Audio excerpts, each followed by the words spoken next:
שלום לכולם, כאן יוסי מקורן אלומיניום. היום אני רוצה להראות לכם עבודה מאוד יפה, מאוד מיוחדת, מאוד גאים בה. ייצרנו כאן קודם כל פרגולת הצללה מאלומיניום, פרופיל היקפי דאבל טי, כמובן הכל מאלומיניום, 150 עמודים 100 על 100. כאן בהמשך יהיה גם שער.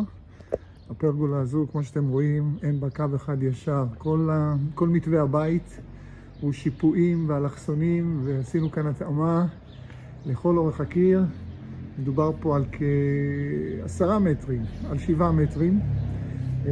כמו שאתם רואים, יש גם תאורת לד, שקועה בתוך הפרופילים של האלומיניום, וככה פרגולה מוארת בכל שטח הקירוי. מעבר של חשמל בתוך הקורות עצמן לתאורה ומאוורר, במקרה הזה לשני מאווררים. אז זו הפרגולה.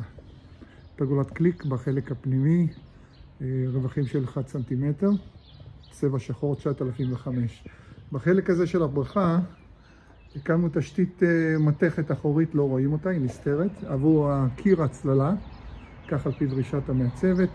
זה קיר חיפוי אלומיניום דמוי עץ, מאוד מיוחד, אתם יכולים לראות, מראה של עץ.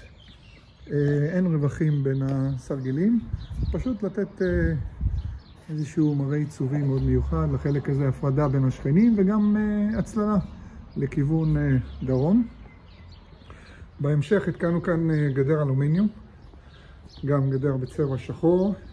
יש רווחים בין החלקים של הגדר, פשוט לא רואים. זאת אומרת, מי שבא מבחוץ לא רואה, אבל יש מעבר של אוויר.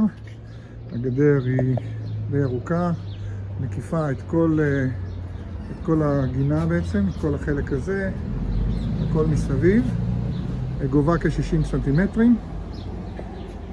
זהו, העבודה הותקנה במושב גבע כרמל, בחוף הכרמל, באזור חיפה. כמו שאתם רואים, נהנינו מאוד לעבוד כאן. אנשים מקסימים, ואנחנו מאוד מאוד מרוצים מהתוצאה, וכך גם הלקוחות. מקווה שגם אתם חושבים כך. נשמח אם תפנו אלינו, כל מה שקשור לפרגולות, גדרות, בנייה קלה, חדרי שמש, עבודות מהסוג הזה. אנחנו אוהבים ומאוד מאוד יודעים ובנויים לעשות אותם.